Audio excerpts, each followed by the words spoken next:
अध्याय 206 बौने और बौने समलैंगिक साथी अनुवादक 54,96,90,339 ब्लैक फेदर टावर के खजाना कक्ष का स्थान वास्तव में बहुत अच्छी तरह से छिपा हुआ था। यदि उसने बूढ़े बर्डमैन से नक्शा प्राप्त नहीं किया होता तो तांग जेन ने वास्तव में इसे खोजने के लिए जमीन में 3 फीट तक खुदाई की होती। हर टावर के पूरा होने के बाद वहां एक अजीब जगह होगी। Tower of black feather city की सबसे अजीब बात यह भूल भुलैया जैसा भूमिगत मार्ग था। यदि कोई सही मार्ग का अनुसरण नहीं करता है तो वे एक बंधन में गिर जाएगा। उन्हें बाहर निकलने का रास्ता नहीं मिल पाएगा और वे फंसकर मौत के मुंह में समा जाएंगे। ब्लैक फेदर बर्डमैन ने वास्तव में इस मार्ग का उपयोग टावर में खजाना तिजोरी बनाने के लिए किया था। यह काफी मौलिक था। तांग जेन ने अपना वादा पूरा किया और छोटे बर्डमैन को जाने दिया। बूढ़े बर्डमैन ने कोई बेकार चाल नहीं खेली और तांग जेन को खजाने वाले कमरे का असली स्थान बता दिया। यह जीवन और मृत्यु का मामला था। ये खजाने बूढ़े बर्डमैन के लिए अर्थहीन थे। उन्हें अपने पोते की जान जोखिम में डालने की कोई जरूरत नहीं थी। दुर्भाग्य से इस दुनिया में कई चीजें ऐसी थीं जहां भाग्य मौजूद नहीं था। बूढ़ा बर्डमैन केवल जीतने की बेहद कम संभावना पर दांव लगा रहा था, यह उम्मीद करते हुए कि उसका पोता अंतहीन जंगल में जीवित रह सकता है। लेकिन अंत में वह पूरी तरह से हार गया। ताई सेंग और कुछ अन्य योद्धाओं ने खजाने वाले कमरे के दरवाजे को धीरे से धक्का देकर खोला। यह पुष्टि करने के बाद कि अंदर कोई खतरा नहीं है, तांग जेन अंदर चला गया। ब्लैक फेदर टावर सैकड़ों वर्षों से नष्ट हो चुका था, इसलिए उनके पास अभी भी कुछ संपत्ति थी। हालांकि दिमागों की संख्या थोड़ी कम थी। ऐसा इसलिए था क्योंकि तांग जेन ने उनसे जबरन वसूली की थी। इसके अलावा सभी प्रकार की चीजों से लगभग पूरा खजाना कक्ष भर गया। कुछ वस्तुओं के अलावा जिन्हें वे पहचान सकता था, तांग जेन पूरी तरह से असमंजस में था कि अन्य वस्तुएं क्या थीं और उनका उपयोग किस लिए किया गया था। होली ड्रैगन शहर के गोदाम में अज्ञात मूल्य की बहुत सारी वस्तुएं थीं। उन सभी को तब तक सुरक्षित रखा जा रहा था जब तक कि उन्हें एक एक करके पहचानने के लिए एक विद्वान व्यक्ति नहीं मिल गया। फिर वे होली ड्रैगन शहर के नीलामी घर की भविष्य की नीलामी वस्तुएं बन जाएंगी। लू चेन के खजाने वाले कमरे के खजाने पर भरोसा करके तांग जेन निश्चित रूप से पर्याप्त प्रतिष्ठा और धन हासिल करेगा। अपने हाथ के इशारे से उसने कुछ अधिक कीमती वस्तुओं को अपने भंडारण स्थान में रख दिया। उसने सिपाहियों को आदेश दिया कि बाकियों को बक्सों में बंद कर दिया जाए और उन्हें सील कर दिया जाए। जब वे पवित्र ड्रैगन सिटी लौटेंगे तो वे उन्हें प्रबंधित करने और रिकॉर्ड करने के लिए मरोंग जियान को सौंप देंगे। खजाने के कमरे से बाहर निकलने के बाद तांग जेन ने ब्लैक फेदर टावर की आधारशिला ले ली। जिस क्षण आधारशिला हटाई गई, तांग जेन को ब्लैक फेदर टावर से एक दुखद रोना सुनाई दिया। ऐसा लगा कि आधारशिला हटने के साथ ही मीनार की जीवंतता भी खत्म हो गई। ऐसा लगता है कि मूल रूप से जीवंत ब्लैक फेदर टावर एक पल में ही धब्बेदार हो गया था। खजाना कक्ष साफ होने के बाद पवित्र ड्रैगन शहर के बाकी सैनिकों ने भी अपना सफाई कार्य पूरा कर लिया। उन्होंने युद्ध की लूट का माल गाड़ी पर रखा और ब्लैक फेदर टावर से निकल गए। तेज धमाके के साथ ब्लैक फेदर टावर की गुफा पूरी तरह से उड़ गई। एक गैर मानवीय टावर के अंत की घोषणा करते हुए काला धुआं आकाश में उठा। वापस जाओ, ताई सिंह ने दहाड़ते हुए सभी सैनिकों को अपने रथों पर लौटने का आदेश दिया। काले पंखों की मीनार पर 3 बार हॉर्न बजाने के बाद रथ वापस लौटने लगे। वापस जाते समय तांग जेन ने सैन्य हेलीकॉप्टर का संचालन नहीं किया। इसके बजाय उसने इसे अपने भंडारण स्थान में रख दिया और सैन्य जीप की पिछली सीट पर बैठ गया और बाहर बजरी के मैदान को घूरता रहा। बूढ़े बर्डमैन की मृत्यु से पहले उन्होंने कहा था कि 10,000 ली दूर अनगिनत विदेशी कुलों की इमारतें थीं। उनका इतिहास 10,000 साल पुराना था, इसलिए कोई कल्पना कर सकता है कि उनकी विरासत कितनी गहरी थी। तांग जेन इन भयानक विदेशी जनजाति इमारतों से डरता नहीं था। इसके बजाय वह वास्तव में व्यक्तिगत रूप से यह देखने की आशा करता था कि ये विदेशी जनजाति इमारतें कैसी दिखती थीं। जैसे जैसे पवित्र ड्रैगन सिटी धीरे धीरे मजबूत होती गई, एक दिन ऐसा आएगा जब वे इस स्तर के शहर के साथ आमने सामने होंगे।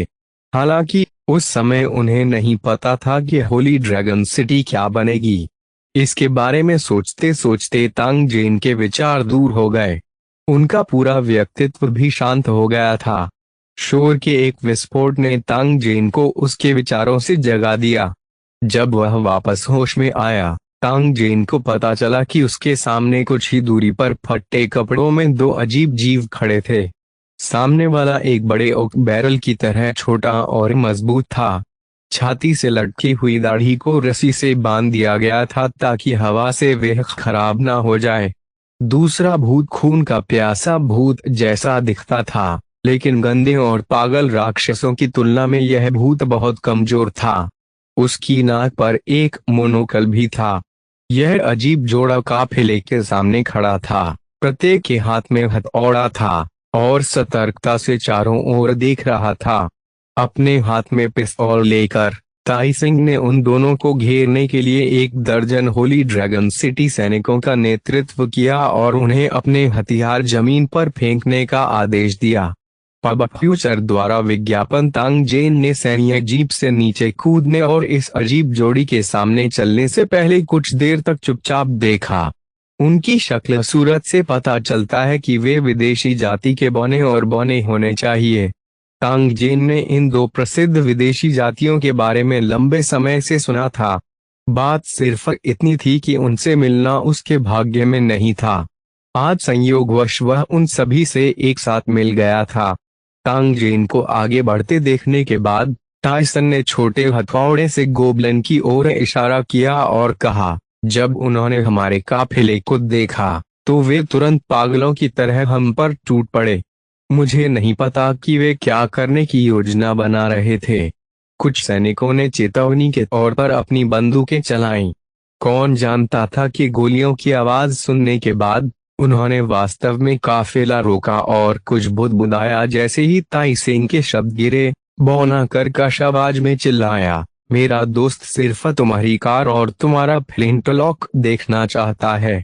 आप हमें देखने क्यों नहीं देंगे? तांग जेन ने दाढ़ी वाले बौने पर नजर डाली और बौने की मातृभाषा में उत्तर दिया, यह हमारी निजी संपत्ति है। हम आपको इसे आपकी इच्छानुसार क्यों देखने दे? बौने और भूत ने तांग जेन का जवाब सुना। उनकी आंखें चमक उठीं। गोबलिन ने तुरंत कुछ कदम आगे बढ़ाया और बौने भाषा में तांग जेन से बात की, मैं किंजुआन का एक मैकेनिक हूँ और मुझे आपकी कार और फ्लिंटलॉक में बहुत दिलचस्पी है। जब तक आप किंजुआन मुझे इसे देखने की अनुमति देते हैं, मैं आपको आपकी इच्छानुसार कोई भी शर्त बताने दूंगा। गोबलिन बोलते समय हकलाता था, मानो वे लोगों से बातचीत करने में अच्छा ना हो। हालांकि उसकी आंखों में खोज करने की इच्छा ने मूल रूप से मनहूस दिखने वाले भूत को लंबा दिखा दिया। बगल में मौजूद बौने ने भी तांग जेन को देखा और गोबलिन को समझाने में मदद की, मेरा दोस्त एक बहुत ही प्रतिभाशाली मैकेनिक है, लेकिन उसके विचार बहुत अनोखे हैं और उसकी जाति द्वारा स्वीकार नहीं किए जाते हैं। यहाँ तक कि दिन भर उसका उपहास भी उड़ाया जाता था, इसलिए उसे अपना गृहनगर छोड़कर जंगल में इधर उधर भटकने के लिए मजबूर होना पड़ा। कृपया इसकी इच्छा पूरी करें, अन्यथा यह इतना दुखी होगा कि कुछ दिनों तक कुछ भी नहीं खा पाएगा। देखने के मुआवजे के रूप में मैं आपको मुफ्त में कुछ हथियार बनाने में मदद कर सकता हूँ। जब तक आपके पास सामग्री है, मैं अन्य हथियार भी बना सकता हूँ। तांग जेन की आंखें चमक उठी और उसके चेहरे पर मुस्कान आ गई जब उसने बौने को यह कहते सुना कि वह जादुई हथियार बना सकता है। गोबलिन को देखकर जो युद्ध रथ को घूर रहा था और बौने को जिसने विनती भरी अभिव्यक्ति दी थी, तांग जेन ने मुस्कुराते हुए उत्तर दिया, जिस कार और फ्लिंटलॉक को आप देखना चाहते हैं वही पवित्र ड्रैगन शहर के शीर्ष रहस्य हैं। अगर तुम सच में उन्हें देखना चाहते हो तो तुम्हें मेरी एक शर्त मानी होगी। बस कह दो, मुझे कोई भी शर्त मंजूर होगी। भूत ने तुरंत अधीर भाव के साथ जोर से उत्तर दिया। उसके बगल वाले बौने ने भी थोड़ा सिर हिलाया। उन्हें गोबलिन के रवैये पर कोई आपत्ति नहीं थी, जिससे पता चलता था कि वे दोनों बहुत करीब थे। तांगजेन ने इस अजीब जोड़ी को देखा और धीरे से कहा, मेरी पवित्र ड्रैगन सिटी का रहस्य देखने के बाद तुम्हें 10 साल तक मेरी पवित्र ड्रैगन सिटी के लिए काम करना होगा। इस दौरान आपको आधा कदम भी निकलने की इजाजत नहीं है, अन्यथा आप अपनी इच्छाधारी सोच के बारे में भूल सकते हैं। अपनी शर्तें बताने के बाद तांगजेन पहले से ही उन्हें बांधने के लिए तैयार था।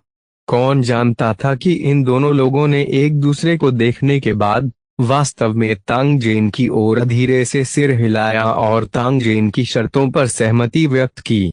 पब फ्यूचर द्वारा विज्ञापन को फायदान आपके लिए और अधिक अध्याय लाने में सहायता के लिए हमारा समर्थन करें।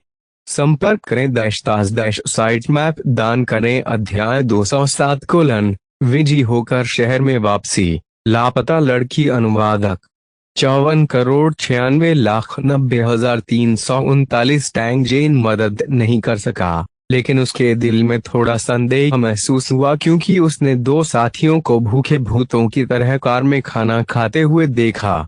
क्या ऐसा हो सकता है कि इन दोनों लोगों के पास वास्तव में खाने के लिए कोई जगह नहीं थी, इसलिए उन्हें काफिले के करीब जाने का बहाना मिल गया और फिर खाने के लिए पवित्र ड्रैगन सिटी की ओर भागे और मौत का इंतजार करने लगे? तथ्यों ने साबित कर दिया कि तांगजेन की चिंताएं कुछ हद तक अनावश्यक थीं। ऐसा इसलिए था क्योंकि उस भूत के पास कुछ क्षमता थी। आधे घंटे से भी कम समय तक सैन्य जीप में बैठने के बाद कार के बारे में बहुत सारे अनुमान और अटकलें सामने आईं, और वे वास्तव में सच्चाई के करीब थे। लाउडिंग की दुनिया में मूल दुनिया की कारें थीं जो कभी कभार दिखाई देती थीं, लेकिन वे मूल रूप से कबाड़ की स्थिति में थीं। कई मूल निवासी उनके संपर्क में नहीं आ सके। भूत के लिए ऐसा करने में सक्षम होना पहले से ही एक आश्चर्यजनक बात थी। इस अवधि के दौरान गोबलिन ने तांगजेन को अपने अद्भुत विचारों के बारे में भी बताया, जैसे ऐसी मशीनें जो गहरे समुद्र में गोता लगा सकती थीं, ऐसी मशीनें जो जमीन के नीचे खनन कर सकती थीं, ऐसी मशीनें जो आकाश में उड़ सकती थीं, इत्यादि। तांगजेन ने ध्यान से सुना। वह इस फट्टेहाल भूत के प्रति और भी अधिक गंभीर हो गया था। हालांकि गोबलिन ने जिन चीजों का उल्लेख किया था वे मूल दुनिया में पहले ही प्रकट हो चुकी थीं। कार्य सिद्धांत और संचालन सिद्धांत गोबलिन ने जो कल्पना की थी उससे बहुत अलग थे। ग्नोम्स ने लाओचेन की दुनिया में प्रौद्योगिकी और उत्पादों के आधार पर अपनी स्वयं की डिजाइन अवधारणा बनाई थी। गोबलिन के स्पष्टीकरण के माध्यम से तांगजेन ने पाया कि उसने पहले ही अपने मस्तिष्क से ऊर्जा निकालने और परिवर्तित करने का प्रयोग शुरू कर दिया था। हालांकि कोई स्पष्ट परिणाम नहीं थे, सामान्य दिशा में कोई समस्या नहीं होनी चाहिए। तांगजेन ने चमकती सोने की दौड़ द्वारा मस्तिष्क ऊर्जा के उपयोग की व्याख्या पढ़ी थी, और इसमें से कुछ वास्तव में गोबलिन के विचारों के अनुरूप थी। इससे यह भी सिद्ध हो गया कि भूत झूठ नहीं बोल रहा था। यह लड़का सचमुच एक तकनीकी प्रतिभा वाला व्यक्ति था। उसे उम्मीद नहीं थी कि ब्लैक फेदर टावर पर हमला करने के बाद वे इतनी उत्कृष्ट प्रतिभा को उठा पाएगा जिसकी उसे वापस लौटते समय तत्काल आवश्यकता थी। इससे तांगजेन बेहद खुश हुई, और कुछ कहने की जरूरत ही नहीं थी, चूंकि ये दोनों समलैंगिक मित्र पहले ही उसके रथ पर सवार हो चुके थे, तो उन्हें आज्ञाकारी रूप से जीवन भर पवित्र ड्रैगन सिटी में रहना चाहिए। कुछ देर इधर उधर घूमने के बाद वे जल्द ही होली ड्रैगन सिटी पहुंचे। शहर की ऊंची दीवारों और दीवारों पर कभी न मिटने वाले गहरे लाल खून के धब्बों को देखकर दोनों बाहरी लोग चौंक गए।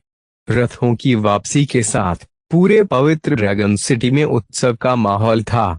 निवासियों ने योद्धा को घेर लिया और युद्ध के बारे में उसकी बातें सुनी। समय समय पर वे आश्चर्य से चिल्ला उठते थे। बौने और बौने मानव भाषा के बारे में केवल थोड़ा ही जानते थे। लोगों के शब्दों और भावों से वे उत्सव के कारण का अनुमान नहीं लगा सके। हालांकि इस जवाब ने उन दोनों को आश्चर्यचकित कर दिया। वे कई वर्षों से जंगल में भटक रहे थे और उन्होंने कभी नहीं सुना था कि किसी विदेशी जाति के शहर को मानव जाति द्वारा नष्ट कर दिया गया है। यह महज एक कल्पना थी। हालांकि शहर के निवासियों के व्यवहार को देखते हुए यह मामला सच होने की पूरी संभावना थी। जब उन दोनों ने सोचा कि तांग जेन एक विदेशी कबीले के शहर को नष्ट करने की क्षमता रखता है, तो वे सतर्क हो गए। अब वे जानते थे कि यह वह जगह नहीं है जहां विदेशी जातियां जो चाहे कर सकें। अन्यथा उन्हें लुचेन के निवासियों द्वारा पीटा जा सकता है जो उन्हें पसंद नहीं करते थे।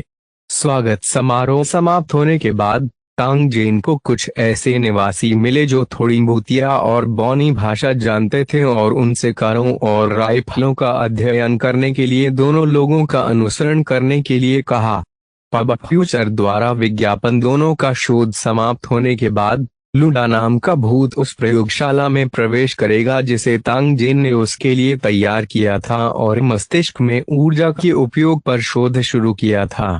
हर्थहैमर नामक बौनों ने पवित्र ड्रैगन शहर के योद्धाओं के लिए छोटे कार्यशालाओं में उत्पादित सरल कवच को खत्म करके नए युद्ध कवच विकसित करना शुरू कर दिया।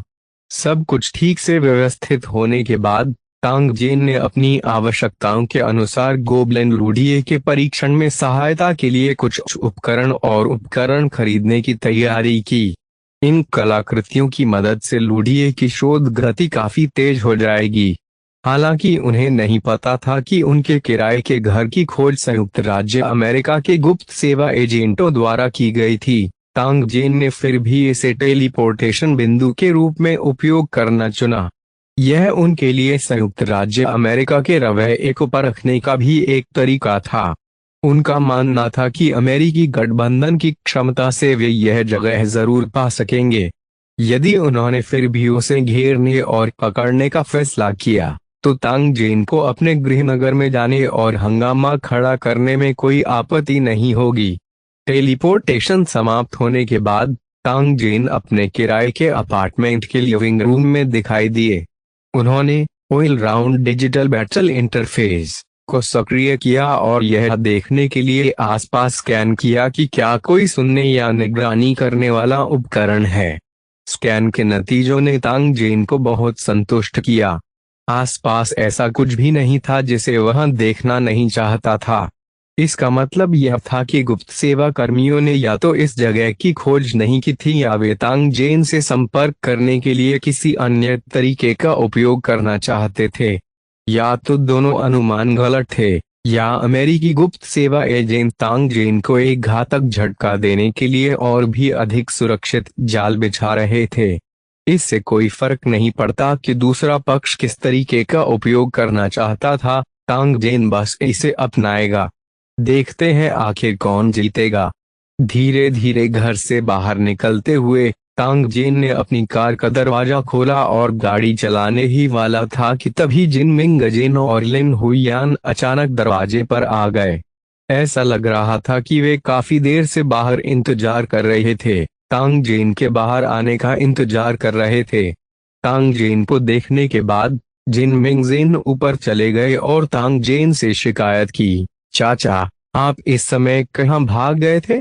मैं कुछ दिनों से आपके दरवाजे पर इंतजार कर रहा था और आखिरकार आप मुझे मिल ही गए। जैसे ही वह बोली, जिनमिंग जेन ने अपने होंठ थपथपाए और गुस्से में देखी। तांग जेन ने उन दोनों की ओर देखा और उत्सुकता से पूछा, मैं थोड़ी देर के लिए बाहर गया था और कल रात ही घर आया था। इसके अलावा तुम मेरे दरवाजे पर मेरा इंतजार क्यों कर रहे हो? निस्संदेह मैं चाहता हूं कि आप मेरे स्वामी बने। मैं मार्शल आर्ट सीखना चाहता हूं जो लोगों को रुला सके। क्यों? क्या तुम मुझे नहीं पढ़ाओगे? जैसे ही वे तांग जेन के करीब पहुंची, जिनमिंग जेन ने चिपकू भाव दिखाया और उसकी बाह को हिलाते हुए उसे गले लगा लिया। उसी समय उसने अपना सिर उठाया और तांग जेन की ओर देखा, जिससे उसके मुंह के कोने पर दो उथले डिंपल दिखाई देने लगे। लिन हुईयान ने अपने हाथों को अपनी छाती के सामने रखा और तांग जेन को घूरते हुए ऐसा लग रहा था जैसे वे भीख मांग रही हो। तांग जेन को लगा कि उसकी बाह ने किसी मुलायम चीज को छुआ है। एक सुगंध ने उस पर हमला कर दिया और उस नरम एहसास के कारण उसका मुंह थोड़ा सूख गया। उसने अपने सामने दोनों लड़कियों को ध्यान से देखा। वे लंबे और सेक्सी थे और उनकी भौहें किसी पेंटिंग की तरह थीं। वे बहुत सुंदर और जीवंत थे। जैसे ही तांग जेन ने देखा, उसे लगा कि उसके विचार थोड़े नियंत्रण से बाहर हो गए हैं। उसने तुरंत नजर घुमाई, कार का दरवाजा खोला और उसमें बैठ गया। मैं इन 2 दिनों में बहुत व्यस्त हूँ, क्या रहेगा कि हम कुछ दिनों में बात करें? तांग जेन ने कार स्टार्ट करते हुए जिन मिंग जेन और लिन हुयान से कहा। ठीक है, मुझे अपना फोन नंबर दो ताकि मैं तुमसे संपर्क कर सकूं। जिन मिंग जेन ने अपना फोन निकाला और उसे जाने देने और लिन हुयान के साथ जाने से पहले तांग जेन का फोन नंबर मांगा। तांग जेन ने जाते समय दोनों लड़कियों की आकृतियों को देखा। बाजार जाने से पहले वे थोड़ा मुस्कुराया। विभिन्न दुकानों के आसपास दौड़ने के बाद तांग जेन ने अपनी जरूरत की सभी वस्तुएं और उपकरण एकत्र कर लिए थे। जैसे ही वह अपने किराए के घर में लौटने वाला था और होली ड्रैगन सिटी वापस टेलीपोर्ट करने वाला था, उसका फोन अचानक बज उठा। उसने फोन उठाया और देखा कि यह जिन मिंगजेन का नंबर था। यह एक छोटी लड़की, क्या बात है? तांग जेन ने उत्तर बटन दबाया, लेकिन यह जिन मिंगजेन की आवाज नहीं थी जो फोन से आई थी। इसके बजाय यह सुअर जैसा सिर वाला युवक था जो पिटाई का हकदार था। उसने चिंतित स्वर में पूछा, क्या आप मिस्टर टैंग हैं? क्या मिंगजेन और हुयान आपके साथ हैं? वे दोनों चले गए और मिंगजेन के घर में केवल यह फोन बजा था। काफी देर तक ढूंढने के बाद भी मैं उन्हें नहीं ढूंढ सका। यह सुनकर तांग जेन का दिल चौंक गया। उसके हृदय में एक अत्यंत बुरी भावना उमड़ पड़ी। पब फ्यूचर द्वारा विज्ञापन को फायदान आपके लिए और अधिक अध्याय लाने में सहायता के लिए हमारा समर्थन करें। संपर्क करें साइट मैप दान करें। अध्याय 208 अध्याय 206। तेजी से बहती हुई परित्यक्त इमारत पर धावा बोलती हुई अनुवादक। 54,96,90,339। आप कहाँ हैं? मैं तुरंत वहां पहुंच जाऊंगा। पता पूछने के बाद तांग जेन तुरंत अपनी सबसे तेज गति से सुअर के सिर वाले युवक के स्थान की ओर भागा। कार के एक्सीलेटर पर उसने पैर रख दिया था। एग्जॉस्ट पाइप से तेज गर्जना हुई और कार बढ़ते ट्रैफिक में आगे बढ़ती रही।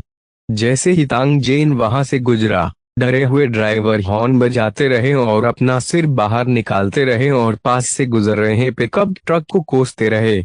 एक पुलिस कार की नजर तांग जेन पर थी और उसने तुरंत उसका पीछा किया और उसे रोकने की कोशिश की। दुर्भाग्य से तांग जेन की कार शटडाउन ट्रैफिक में बेहद फिसलन भरी मड फिश की तरह थी। यह बिना किसी खतरे के अनगिनत कारों के अंतराल से गुजर गया। इसकी गति पहले ही इस कार की सीमा तक पहुंच चुकी थी। तांग जेन के प्रतीत होने वाले कुशल ड्राइविंग मार्ग और उसके पीछे पुलिस कारों को बहुत पीछे छूटते हुए देखकर कई राहगीरों ने उत्साह में सीटियां बजाईं। फिर उन्होंने यह दृश्य अपने दोस्तों को बताया या अपने सोशल सर्कल पर पोस्ट कर दिया। तांग जेन का चेहरा काला पड़ गया था। कार चलाते समय उन्होंने दोनों लड़कियों के स्थान की खोज करने के लिए यूनिवर्सल इलेक्ट्रॉनिक किट का उपयोग किया। बड़ी मात्रा में डेटा तुरंत फिल्टर कर दिया गया और लिन हुयान की व्यक्तिगत जानकारी सामने आ गई, जिसमें उसका संचार नंबर भी शामिल था। लिन हुयान के नंबर पर कॉल करने और यह महसूस करने के बाद कि उसका फोन बंद हो गया है, तांग जेन ने जबरदस्ती उसे चालू किया और फोन के स्थान पर लॉक कर दिया। मानचित्र पर लाल बिंदु पर नजर डालने के बाद तांग जेन ने एक बार फिर अपनी गति बढ़ा दी और सीधे सुअर के सिर वाले युवक के स्थान की ओर बढ़ गया। चरमराहट। कार के हॉर्न की आवाज ने सुअर जैसे सिर वाले युवक को चिंतित कर दिया। उसने ऊपर देखा और एक पिकअप ट्रक को तेजी से भागते हुए देखा। जब वह उसके करीब था तो कार बह गई और युवक के पास रुक गई। कार में बैठ जाओ, तांग जेन ने युवक पर चिल्लाया। सुअर जैसे सिर वाला युवक तुरंत सामने वाली यात्री सीट पर कूद गया। इससे पहले कि वह मजबूती से बैठ पाता, तांग जेन पहले ही फुसफुसा कर दूर जा चुका था। सुअर के सिर वाला युवक लिन हुइक्सुन, जो लिन हुइयान का भाई था, ने अपना शरीर पिछली सीट पर झुका लिया। इससे पहले कि लिन हुइक्सुन अपने सदमे से उभर पाता, तांग जेन एक बार फिर उसके सामने कुछ कारों के रास्ते में आ गया, जिससे लिन हुइक्सुन का सिर कार की खिड़की से टकरा गया। आह, लानत है, क्या तुम अब और जीना नहीं चाहते? लिन हुइक्सुन ने सोचा कि उसका ड्राइविंग कौशल बहुत अच्छा था और वह आमतौर पर देर रात दौड़ के लिए दोस्तों के एक समूह को इकट्ठा करता था। लेकिन आज टैंग जेन के ड्राइविंग दृश्य को देखने के बाद उन्हें अचानक एहसास हुआ कि उनका ड्राइविंग कौशल वास्तव में बहुत औसत था। एक गहरी सांस लेते हुए लिन हुइक्सुन ने अपना दिमाग स्थिर किया और तांग जेन की ओर देखा। आप इतनी जल्दी में क्यों हैं? मुझे यहाँ मत बताइए कि आप पहले से ही जानते हैं कि हुइयान कहाँ है। तांग जेन ने लिन हुइक्सुन की ओर नहीं देखा, केवल हल्के से अपना सिर हिलाया। यह देखकर लिन हुइक्सुन का चेहरा चिंतित हो गया और तुरंत तांग जेन पर चिल्लाया, मुझे बताओ, वे कहाँ हैं? अब वे कैसे हैं? एक पुलिस कार को चकमा देने के बाद जो उसे रोकने की कोशिश कर रही थी, तांग जेन ने यूनिवर्सल इलेक्ट्रॉनिक टूलकिट को नियंत्रित किया और पूरे शहर की यातायात व्यवस्था को पूरी तरह से नियंत्रित किया। उन्होंने चौराहे से गुजरते हुए अपने वीडियो को ब्लॉक कर दिया और पूरे रास्ते हरी बत्ती के साथ सीधे उपनगरों की ओर चले गए। पब्लिक फ्यूचर द्वारा विज्ञापन अपने पीछे चल रही सभी पुलिस कारों से छुटकारा पाने के बाद तांग जेन ने कार को थोड़ा धीमा कर दिया और लिन हुइक्सुन की ओर देखा। उन्हें उपनगरों में एक परित्यक्त कारखाने में होना चाहिए। प्रारंभिक निर्णय यह है कि उनका अपहरण किया गया था। मैं उन्हें बचाने जा रहा हूं। आप चुन सकते हैं कि जाना है या नहीं। लिन हुइक्सुन एक पागल बैल की तरह था। दहाड़ते हुए उसकी आंखें लाल हो गईं। बेशक मैं जा रहा हूं। यह भी बताओ, हुइयान का अपहरण क्यों किया गया? तांग जेन ने अपना सिर थोड़ा हिलाया। उसने सामने सड़क की ओर देखा। सामने ही एक थोड़ी जर्जर फैक्ट्री थी। फैक्ट्री बहुत खतरनाक हो सकती है। अगर आप अंदर न जाएं तो अच्छा है। अगर आपको अंदर जाना है तो पहले मुझे बताएं, क्या आप बंदूक चलाना जानते हैं? लिन हुइक्सुन ने सिर हिलाया और गहरी आवाज में कहा, मैं एक शूटिंग क्लब का वरिष्ठ सदस्य हूँ। मैं सभी प्रसिद्ध बंदूक ब्रांडों के संपर्क में रहा हूँ। फिर ठीक है, पीछे जाएं और ऐसा हथियार चुनें जिसके साथ आप सहज हों। तांग जेन के एक विचार के साथ पिछली सीट पर मानक आग्नेयास्त्रों और गोला बारूद का ढेर दिखाई दिया। लिन हुइक्सुन पलटा और तुरंत चौंक गया। पिकअप ट्रक की पिछली सीट अलग अलग लंबाई की सैन्य आग्नेयास्त्रों से भरी हुई थी और वे सभी बिल्कुल नए थे।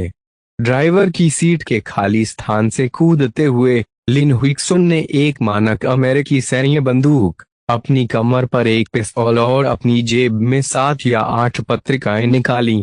हथियार चयन के बाद लिन हुइक्सुन ने तांग जेन को देखा और पूछा, श्रीमान टैंग, तुम कौन हो? आपके पास इतने सारे प्रतिबंधित हथियार क्यों हैं? तांग जेन ने लिन हुइक्सुन के संदेह की परवाह नहीं की। इसके बजाय उसने पिकअप ट्रक चलाया और उसे फैक्ट्री के गेट पर पटक दिया। आपातकालीन ब्रेक बंद होने के बाद तांग जेन कार से बाहर कूद गया, लापरवाही से राइफल निकाली और उसे लोड कर लिया। फिर वह सीधे कारखाने की सबसे ऊंची परित्यक्त इमारत की ओर चला गया। यह देखकर लिन हुइक्सुन ने जल्दी से पीछा किया, साथ ही साथ सतर्कता से चारों ओर देखा। छत पर मुंडेर पर हेड स्कार्फ वाला एक आदमी अचानक खड़ा हो गया, तांग जेन को निशाना बनाते हुए और ट्रिगर खींच लिया। अचानक हुई बंदूक की गोली से लिन हुइक्सुन डर से पीला पड़ गया। वह छुपने के लिए कवर ढूंढने ही वाला था और शूटर की स्थिति निर्धारित करने ही वाला था कि अचानक उसने तांग जेन की बंदूक को बिना सिर उठाए ऊपर की ओर इशारा करते हुए और एक छोटी सी गोली चलाते हुए देखा। छत पर मौजूद व्यक्ति ने आवाज भी नहीं निकाली, लेकिन गोली लगने से उसका सिर उड़ गया और वह छत से नीचे गिर गया। लिन हुइक्सुन ने तांग जेन को आश्चर्य से देखा। वह तांग जेन की निशानेबाजी से आश्चर्यचकित था और तुरंत उसका पीछा करने लगा। उसी समय जब तांग जेन ने बंदूकधारी को मार डाला, दूर से निगरानी करने वाले एक व्यक्ति ने अपने संचारक से फुसफुसाया, हमारे सदस्यों में से एक की गोली मारकर हत्या कर दी गई है। निशाने की निशानेबाजी बेहद सटीक है। सभी कार्मिक कृपया ध्यान दें। जैसे ही पर्यवेक्षक की आवाज सुनाई दी, उसने तांग जेन को देखा, जो दरवाजे तक चला गया था। अचानक पीछे मुड़ा और उसकी स्थिति पर निशाना साधते हुए ट्रिगर खींच लिया। स्काउट हैरान था। जैसे ही वह चकमा देने वाला था, एक राइफल की गोली उसके माथे में लगी और आर पार हो गई। उसी समय तांग जेन की आंखों के सामने एक त्रिआयामी इमारत का नक्शा दिखाई दिया। इमारत के हर कोने में दर्जनों लाल बिंदु दिखाई दिए। वे दुश्मन थे जिन्होंने पर्यवेक्षक के समान ही संचार उपकरण पहने हुए थे। यूनिवर्सल इलेक्ट्रॉनिक किट ने संचार सिग्नल के माध्यम से अपना स्थान लॉक कर लिया था। मानचित्र पर प्रदर्शित सामग्री के माध्यम से तांग जेन ने पाया कि शीर्ष मंजिल पर लगभग 20 लोग एकत्र थे। ऐसा लग रहा था जैसे वे किसी चीज की रखवाली कर रहे हों। यदि दोनों लड़कियों को नहीं हटाया गया होता, तो उन्हें सबसे ऊपरी मंजिल पर होना चाहिए था। परित्यक्त इमारत में बुनियादी स्थिति की पुष्टि करने के बाद तांग जेन जल्दी से शीर्ष मंजिल पर पहुंचे। गोलियों की आवाजें आती रहीं। जो दुश्मन हमले को रोकने के लिए जिम्मेदार थे, उन्हें एक के बाद एक मार गिराया गया और वे बुरी तरह जमीन पर गिर पड़े। लिन हुइक्सुन, जो सबसे पीछे चल रहा था, ने महसूस किया कि उसका दिल बेतहाशा धड़क रहा है। हालांकि यह व्यक्ति आमतौर पर बेहद चिड़चिड़ा था और समय समय पर दूसरों से लड़ता रहता था, लेकिन उसके सामने के दृश्य की तुलना में यह उल्लेख करने लायक नहीं था। तीव्र गोलियों की आवाज और खून बहने के दृश्य ने उसके दिल को तेजी से धड़कने पर मजबूर कर दिया और उसका एड्रेनालाइन बढ़ गया। हालांकि वह असामान्य रूप से उत्साहित भी महसूस कर रहा था। जैसे ही वे सीधे अंदर गए, वे दोनों ऊपरी मंजिल के और करीब आ गए। अपने सामने देवतुल्य तांग जेन को देखकर लिन हुइक्सुन और भी अधिक उत्सुक महसूस करने से खुद को नहीं रोक सका। शानदार कौशल और ईश्वरीय भाला कौशल वाले इस व्यक्ति की पृष्ठभूमि वास्तव में क्या थी? पब फ्यूचर द्वारा विज्ञापन को फायदान आपके लिए और अधिक अध्याय लाने में सहायता के लिए हमारा समर्थन करें। संपर्क करें साइट मैप दान करें। अध्याय 209 रहस्यमय संगठन 2 लड़कियों को बचाता है। अनुवादक 54,96,90,339 सब मशीन बंदूकों के साथ काले कपड़े पहने 3 बंदूकधारियों ने गलियारे के कमरे से बाहर निकलकर तांग जेन को निशाना बनाया और ट्रिगर खींच लिया। धातु की गोलियां गलियारे में सभी दिशाओं में उड़ी और रिकोशेटिंग गोलियां लिन हुइक्सुन के कानों के पास से गुजरी। वह इतना डरा हुआ था कि उसे सिर उठाने की भी हिम्मत नहीं हुई। इतना तीव्र और खूनी युद्ध दृश्य उसके जैसे नौसिखिया के लिए संभव नहीं था। सबसे सही तरीका आवारा गोलियों से गलती से घायल होने से बचने के लिए आज्ञाकारी रूप से तांग जेन के पीछे छिपना था। पापा गोलियों की इतनी भारी बौछार का सामना करते हुए तांग जेन ने एक हाथ में बंदूक पकड़ रखी थी और अपना रास्ता रोक रहे 3 बंदूकधारियों को सटीक तरीके से मार डाला, जिसके बाद वह गलियारे में चले गए। मानचित्र के संकेत के साथ तांग जेन प्रत्येक दुश्मन की छिपी हुई स्थिति को स्पष्ट रूप से देखने में सक्षम था। जैसे ही उन बंदूकधारियों ने गोली चलाने के लिए अपना सिर आगे बढ़ाया, उसने सीधे ट्रिगर खींच लिया और उन्हें जमीन पर गिरा दिया। सीढ़ियों की एक और उड़ान भरने के बाद वह शीर्ष मंजिल पर पहुंच जाएगा। कुछ मानव आकृतियां सीढ़ी के पार चमक उठीं। तांग जेन ने एक हथगोला निकाला और उसे उस स्थान पर फेंक दिया जहां दुश्मन छिपा हुआ था। बूम तेज आवाज के बाद मानचित्र पर कई लाल बिंदु एक ही समय में गायब हो गए। यह दर्शाता है कि दुश्मन मारा गया था। पब फ्यूचर द्वारा विज्ञापन तांग जेन के परित्यक्त इमारत की सबसे ऊपरी मंजिल में घुसने के बाद तुरंत गोलियों की बौछार शुरू हो गई। हालांकि उन्हें तांगजेन द्वारा सक्रिय किए गए दिव्यकला अवरोध द्वारा अवरुद्ध कर दिया गया था, जिससे लहरें दिखाई देने लगीं। उसी समय तांगजेन के हाथ में राइफल आग उगलती रही और विपरीत दिशा में 10 से अधिक दुश्मनों को मार गिराया। तुरंत रुको, नहीं तो मैं उन दोनों को मार डालूंगा, एक धमकी भरी आवाज आई, जिसके कारण तांगजेन को शूटिंग रोकनी पड़ी।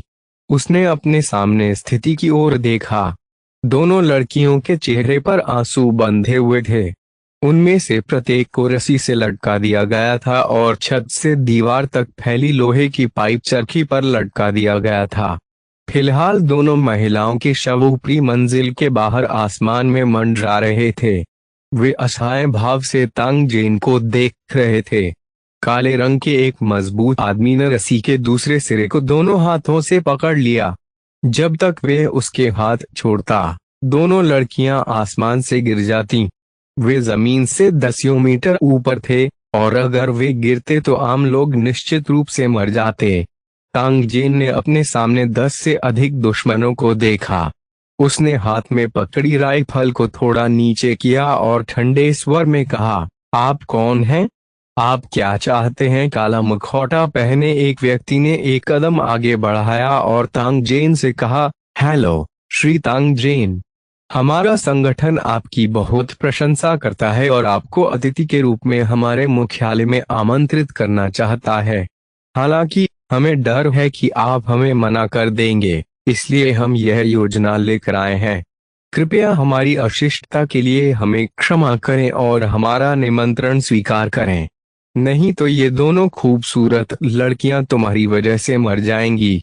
काले नकाबपोश व्यक्ति की बात समाप्त होने के बाद वे चुपचाप तांगजेन के उत्तर का इंतजार करने लगा।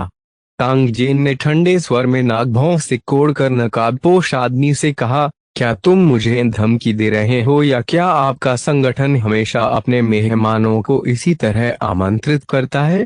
नकाबपोश आदमी थोड़ा झुका और तांगजेन से कहा, यह केवल इसलिए है क्योंकि सर के तरीके बहुत शक्तिशाली हैं कि हमें इस तरह से कार्य करना होगा। इसके बारे में हम कुछ नहीं कर सकते, लेकिन चिंता मत करो, जब तक तुम हमारे संगठन में आने का वादा करो, मैं दोनों लड़कियों को तुरंत रिहा कर दूंगा। पब फ्यूचर द्वारा विज्ञापन। तांगजेन ने नकाबपोश आदमी को नजरअंदाज कर दिया। उसने दोनों लड़कियों का आकार देखा और अचानक ठंडे स्वर में हंसा, यदि आप लोग बातें कर सकें तो हमें साथ काम करने का मौका मिल सकता है, लेकिन आपको वास्तव में चतुराई से काम नहीं लेना चाहिए था और उन दोनों को छोटे बम निगलने के लिए मजबूर नहीं करना चाहिए था। क्या यही आपकी तथाकथित ईमानदारी है? तांगजेन के शब्दों के बजते ही विपरीत 10 से अधिक लोगों के भाव तुरंत बदल गए। वे अपना बचाव करने ही वाले थे कि उन्होंने तांगजेन की आकृति को अचानक गायब होते देखा। इससे पहले कि वे प्रतिक्रिया कर पाते, तांगजेन एक बार फिर उस साहसी व्यक्ति के पास प्रकट हुई जिसने रस्सी पकड़ रखी थी। उसने अपना हाथ बढ़ाया और धीरे से रस्सी खींची। तांगजेन ने उस ताकतवर आदमी के गले में रस्सी बांधने के लिए बेहद तेज गति का इस्तेमाल किया। उसे पीटने के बाद उसने उसे खिड़की से बाहर फेंक दिया जैसे वह एक चूजे को पकड़ रहा हो। पृष्ठपुष्ट आदमी का वजन 2 लड़कियों के समान था, इसलिए उन तीनों को तुरंत हवा में लटका दिया गया, जिससे एक अस्थायी संतुलन बन गया। यूनिवर्सल इलेक्ट्रॉनिक किट को सक्रिय किया गया, जिससे लड़कियों के शरीर में छोटे बमों को अवरुद्ध और तोड़ दिया गया, जिससे उनके लिए दूर से विस्फोट करना असंभव हो गया। ये सारी कार्रवाइयां एक झटके में पूरी होगी। जब तक नकाबपोश व्यक्ति को होश आया, तांगजेन पहले ही उन पर स्वचालित राइफल का निशाना बना चुका था।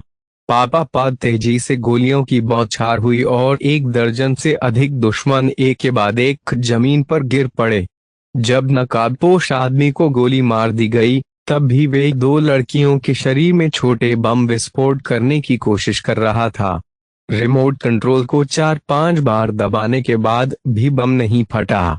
नकाबपोश आदमी ने धीरे धीरे सांस लेना बंद कर दिया। उसका दिल अनिच्छा से भर गया, यह देखने के बाद कि सभी दुश्मनों से निपटा जा चुका है। तांगजेन ने धीरे से राहत की सांस ली।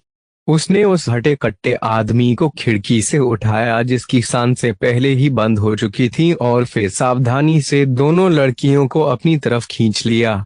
लिन हुइक्सुन जल्दी से वहां पहुंचे और तांग जेन को लड़की की रस्सियां खोलने में मदद की। साथ ही उन्होंने दो लोगों के शवों की सावधानी पूर्वक जांच की। उन्हें डर था कि उन्हें कोई नुकसान हुआ है। अपने सामने खड़े दो लोगों को देखने के बाद दोनों डरी हुई लड़कियां तुरंत फूट फूट कर रोने लगीं। उनमें से प्रत्येक ने एक व्यक्ति को गले लगाया, उसकी गर्दन को कसकर पकड़ लिया और चाहे जो भी हो उसे जाने नहीं दिया। पब फ्यूचर द्वारा विज्ञापन तांग जेन ने रोते हुए जिन मिंग जेन को थपथपाया और धीमी आवाज में उसे सांत्वना दी, डरो मत, मैंने बुरे लोगों को हरा दिया है, वे अब खतरे में नहीं हैं। जिन मिंगजेन सिसकने लगी, मानो वे सदमे से उबर नहीं पाई हो। वह तांग जेन से कुछ बेवजह की बकवास कहते हुए रो रही थी। बड़े भाई, आप पिछले 3 वर्षों में कहाँ गए थे, तुम अभी ही वापस क्यों आए? मुझे तुम्हारी बहुत याद आती है, लेकिन चाहे कुछ भी हो जाए मैं तुम्हें ढूंढ नहीं पाऊंगा। यंग लो जब तांग जेन ने जिन मिंगजेन की बातें सुनी तो वे मदद नहीं कर सका, लेकिन भौहें चढ़ गईं। ऐसा लगता था कि यह लड़की उसके साथ किसी अन्य व्यक्ति, बड़े भाई की तरह व्यवहार करती थी जिसे उसने 3 साल से नहीं देखा था। रुको, उन्होंने 3 साल से एक दूसरे को नहीं देखा था और वे अब भी उसे अपनी जगह मानता है? तांग जेन के विचार से सर्व उद्देश्य इलेक्ट्रॉनिक किट ने तुरंत जिन मिंगजेन की पारिवारिक जानकारी खींच ली। उसके माता पिता के अलावा यह पता चला कि जिन मिंगजेन का एक बड़ा भाई भी था जिसका नाम जिन मिंगजे था। उसे मानसिक बीमारी का पता चला और 3 साल पहले वे गायब हो गया। यह देखकर तांग जेन ने धीरे से आह भरी। उन्हें उम्मीद नहीं थी कि इस दुनिया में ऐसा संयोग भी होगा। हान यान के सामने उसने एक बार जिन मिंगजे की जानकारी का उपयोग करके एक जाली पहचान पत्र बनाया था जो उसके समान दिखता था। अंत में जब उसने घर किराए पर लिया तो वह जिन मिंगजेन के घर के बगल में था। ऐसा इसलिए था क्योंकि वह जिन मिंगजेन के भाई से काफी मिलता जुलता था, इसलिए यह लड़की उसके करीब आने के लिए इतनी उत्सुक थी। उसे डर था कि वह पहले ही अवचेतन रूप से उसे अपना खोया हुआ भाई मान चुकी है। मामले के कारण और प्रभाव को समझने के बाद तांग जेन ने धीरे से लड़की की पीठ थपथपाई और उसे फिर से सांत्वना दी। जिन मिंगजेन और लिन हुईयान ने धीरे धीरे अपने दिमाग को स्थिर किया। तांग जेन खड़े हुए और नकाबपोश आदमी की उपस्थिति को स्कैन करने के लिए यूनिवर्सल इलेक्ट्रॉनिक किट का उपयोग किया। फिर उसने उन तीनों को अपने साथ चलने का इशारा किया। दोनों लड़कियां इस परित्यक्त इमारत में, जो लाशों से भरी हुई थी, अधिक समय तक नहीं रहना चाहती थीं। वे तेजी से तांग जेन और लिन हुइक्सुन के पीछे चले गए और तेजी से परित्यक्त इमारत से बाहर चले गए। पिकअप स्टार्ट हुई और परित्यक्त फैक्ट्री से तेजी से बाहर निकल गई। तभी एक तेज आवाज सुनाई दी। परित्यक्त इमारत की कई बार वहन करने वाली दीवारों के नीचे तांग जेन द्वारा फेंके गए बम एक ही समय में सक्रिय हो गए, जिससे इमारत पूरी तरह से नष्ट हो गई। इमारत के ढहने से पिछली लड़ाई के निशान अब वहां नहीं रहे। लिन हुइक्सुन ने अपना सिर घुमाया और बहुत देर तक धूल से भरी परित्यक्त फैक्ट्री को देखता रहा। फिर अपने पीछे की दो लड़कियों की ओर मुड़ा और कहा, आज जो हुआ वे बहुत खतरनाक था, लेकिन यह अच्छा है कि आप सभी सुरक्षित हैं। यह सबसे महत्वपूर्ण बात है। जब हम घर पहुंचेंगे तो पहले तुम दोनों स्नान कर लो, फिर हम भरपूर भोजन करेंगे और अच्छी नींद लेंगे। आपको अन्य चीजों के बारे में चिंता करने की जरूरत नहीं है। मिस्टर टैंग और मैं इसके परिणाम के लिए जिम्मेदार होंगे, और साथ ही हमें यह पता लगाना होगा कि तुम्हें यिंगलुओ को किसने पकड़ा था। पिछली सीट पर दो लड़कियों को घूरते हुए लिन हुइक्सुन का मुंह अचानक खुला रह गया। जब तांग जेन ने लिन हुइक्सुन की अजीब अभिव्यक्ति देखी तो उसने अपना सिर घुमाया और पीछे देखा। उसे अचानक ऐसा महसूस हुआ मानो उस पर बिजली गिर गई हो। पब फ्यूचर द्वारा विज्ञापन को फायदान आपके लिए और अधिक अध्याय लाने में सहायता के लिए हमारा समर्थन करें। संपर्क करें साइट मैप दान करें। अध्याय 210 मुरझाई हुई लड़की। उत्तम पुनर्जन्म अनुवादक। 54,96,90,339 उपनगरों के जंगल में तेज रफ्तार पिकअप ट्रक धीरे धीरे रुक गया। टैंक जेन ने कार का दरवाजा बंद किया और अपनी जेब से सिगरेट निकाली। धीरे धीरे उसे सुलगाने के बाद उसने एक गहरा कश खींचा। पिकअप ट्रक की पिछली सीट पर दो लड़कियां शांति से सीट के सामने झुकी हुई थीं। ऐसा लग रहा था जैसे वे सो रहे हों और उनके चेहरे पर मुस्कान थी। हालांकि उनके मुंह के कोनों पर लाल रक्त का एक निशान नीचे बह रहा था, जो उनकी सफेद त्वचा के साथ एक तीव्र विरोधाभास बना रहा था। यह एक चौंकाने वाला दृश्य था। लिन हुइक्सुन पागल आदमी की तरह पीछे की सीट पर झपटा। उसने अपनी बहन को गले लगाया और बिना रुके उसे पुकारने लगा। जैसे ही वह चिल्लाया, उसके चेहरे से आंसू अनियंत्रित रूप से बहने लगे। उसने अपना मुंह पूरा खोला और एक धीमी चीख निकाली। टांग जेन कार से बाहर निकली और पिछली सीट का दरवाजा खोला। उसने धीरे से जिन मिंगजेन को अपनी बाहों में पकड़ लिया और ध्यान से उसके मुंह के कोने से खून पोंछ दिया। जब टैंग जेन ने लड़की के सुंदर चेहरे और उसके शरीर को देखा जो धीरे धीरे ठंडा हो रहा था, तो उसकी भौहें आपस में चिपक गईं। वह बहुत लापरवाह था। उसे उम्मीद नहीं थी कि वे लोग इतने भयावह होंगे और वास्तव में लघु बम में दोहरी सुरक्षा स्थापित करेंगे। टांग जेन ने मूल रूप से सोचा था कि ढाल द्वारा लघु बम के विस्फोट उपकरण को नष्ट करने के बाद दोनों लड़कियां खतरे से बाहर हो जाएंगी। हालांकि उन्होंने कभी उम्मीद नहीं की थी कि विस्फोट के अलावा इस लघु बम में दूसरा घातक कदम होगा। एक निश्चित अवधि के लिए लघु बम को निगलने के बाद इसका बाहरी आवरण घुल जाएगा और लघु बम की सतह पर फैला हुआ जहरीला यौगिक छोड़ देगा। यह एक अत्यधिक विषैला पदार्थ था जिसकी केवल कुछ मिलीग्राम मात्रा की आवश्यकता होती थी, जिससे बिजली गिरने और अचानक मृत्यु हो जाती थी। इसे प्रभावी होने में केवल कुछ सेकंड लगे और इसे सहेजने का कोई समय नहीं था। परित्यक्त कारखाने में टांग जेन के पास कैप्सूल को निकालने का साधन नहीं था। उन्हें यह भी उम्मीद नहीं थी कि ये लोग इतने शातिर होंगे, जिससे यह त्रासदी हुई। टांग जेन मदद नहीं कर सका, लेकिन उसके दिल में थोड़ी सी घुटन महसूस हुई जब उसने दो खूबसूरत लड़कियों को देखा जो फूलों की तरह थीं, अचानक उसके सामने मुरझा गईं। साथ ही उसे उस रहस्यमय संगठन के प्रति तीव्र हत्या का इरादा भी महसूस हुआ जिसने उसके खिलाफ साजिश रची थी। टांग जेन ने अपने दिल में कसम खाई कि वे निश्चित रूप से इस रहस्यमय संगठन को भारी कीमत चुकाएगा, नहीं तो उसके दिल का गुस्सा दूर करना मुश्किल हो जाएगा। लिन हुइक्सुन पर एक नजर डालते हुए, जो इतना दर्द में था कि वह चाहता था कि वह मर जाए, टांग जेन ने ठंडे और उदासीन स्वर में कहा, वे दोनों पहले ही मर चुके हैं, लेकिन मेरे पास उन्हें पुनर्जीवित करने का एक तरीका है। हालांकि पुनर्जीवित होने के बाद वे दोनों अलग दिखेंगे। टांग जेन की बातें सुनने के बाद लिन हुइक्सुन ने धीरे से अपना सिर उठाया। उसकी आंखें लाल और सूजी हुई थीं क्योंकि वे उसे घृणा से घूर रहा था। अचानक वह दहाड़ा, अरे यह सब तुम्हारी गलती है, कमीने, आपने हुयान और मिंगजेन को मार डाला, मैं तुम्हें मार दूंगा। इस वाक्य को चिल्लाने के बाद लिन हुइक्सुन ने छलांग लगाई और अपने बगल में राइफल उठाई। टांग जेन पर गोली चलाने के लिए तैयार हो गया। टांग जेन ने ठंडी आवाज में कहा, राइफल छीन ली और उसे अपने भंडारण स्थान में रख दिया। उसी समय उन्होंने लिन हुइक्सुन को जमीन पर पटक दिया।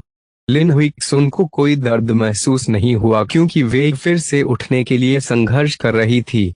हालांकि टांग जेन ने उसकी छाती पर कदम रखा और चाहे वे कितना भी संघर्ष करे, वे एक इंच भी आगे नहीं बढ़ सकी। अब चुप रहो और मुझे बीच में मत रोको, नहीं तो न केवल मैं तुम्हारी बहन को नहीं बचाऊंगा, बल्कि तुम्हें भी मार डालूंगा। जैसे ही टांग जेन बोला, उसने पहले ही लिन हुइक्सुन की कमर से बंदूक निकाल ली थी और उसके सिर पर तान दी थी। जब लिन हुइक्सुन को अपने माथे पर लगी बंदूक से दर्द महसूस हुआ तो वे धीरे धीरे शांत हो गए। उसने तांग जेन की ओर देखा और कर्कश आवाज में कहा, बोलो। तांग जेन ने सिर हिलाया और लिन हुइक्सुन को जाने दिया। उसने उसे एक सिगरेट फेंकी और उसे सुलगाने के लिए अपनी उंगली बढ़ाई। जब लिन हुइक्सुन ने तांग जेन की उंगली से आग की लपटें उठती देखी तो उनकी आंखें सिकुड़ गईं। एक पल झिझकने के बाद वे धीरे से आगे झुका और एक गहरा कश लेते हुए सिगरेट सुलगा ली। लिन हुइक्सुन की अभिव्यक्ति को थोड़ा सहज देखकर तांग जेन ने अंततः अपना मुंह खोला और कहा, मैं तुम्हारी बहन और मिंगजेन को पुनर्जीवित कर सकता हूँ। उनकी आत्माएं अभी भी मूल रहेंगी, लेकिन उन्हें एक नई शरीर से प्रतिस्थापित करना होगा। उन दोनों के पुनर्जीवित होने के बाद आप इसे अपने माता पिता को कैसे समझाते हैं, यह आपका अपना मामला है। मैं जिस विधि का उपयोग कर रहा हूं उसे आत्मा पर कब्जा कहा जाता है। यह आत्मा वाले किसी भी व्यक्ति को पुनर्जन्म लेने में मदद कर सकता है। इस गुप्त तकनीक को करने के लिए एक वेदी की आवश्यकता होती है। मेरे द्वारा तुम्हें विधि बताने के बाद तुम भी जिसे चाहो उसे पुनर्जीवित करने के लिए इस वेदी पर भरोसा कर सकते हो। आइस बियर अलायंस में मेरा एक अधीनस्थ है। उसने अनंत स्वर्ग नामक एक संगठन स्थापित करने के लिए मेरे द्वारा सिखाई गई विधि का उपयोग किया और अब उसने धीरे धीरे बड़ी शक्ति प्राप्त कर ली है। अब आपके पास दो विकल्प हैं। एक तो यह कि मैं तुम्हारी बहन और मिंगजेन को पुनर्जीवित करने में मदद करता हूँ, लेकिन सुरक्षा कारणों से मुझे तुम्हें एक अंदरूनी सूत्र के रूप में मारना होगा। दूसरा यह है कि आप किमची साम्राज्य के द्वारपाल बने और एक शक्तिशाली सेना बनाने और पूरे दिल से मेरी सेवा करने के लिए मेरे द्वारा दी गई गुप्त तकनीकों और वित्तीय सहायता का उपयोग करें। तांग जेन ने बोलना समाप्त करने के बाद लिन हुइक्सुन की अभिव्यक्ति पर नजर डाली और पाया कि वह थोड़ा प्रलोभित था। इसके बाद उन्होंने ओरेकल के रूप में अपनी पहचान प्रकट करना जारी रखा और अपनी जादुई क्षमताओं का प्रदर्शन किया। केवल इसी क्षण में स्तब्ध लिन हुइक्सुन पूरी तरह से आश्वस्त हो गया और किमची साम्राज्य का द्वारपाल बनने के लिए सहमत हो गया।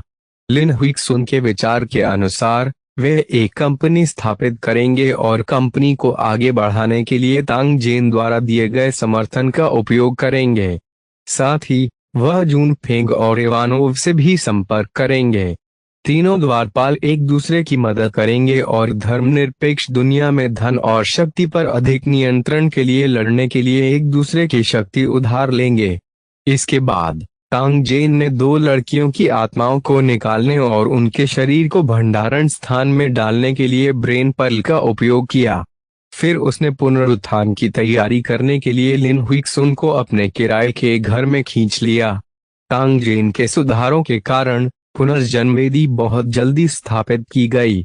जब तांग जेन मॉड्यूल को एक साथ जोड़ रहा था तो उसे लिन हुइक्सुन को सिद्धांतों और वेदी को संचालित करने के तरीके के बारे में भी बताना था।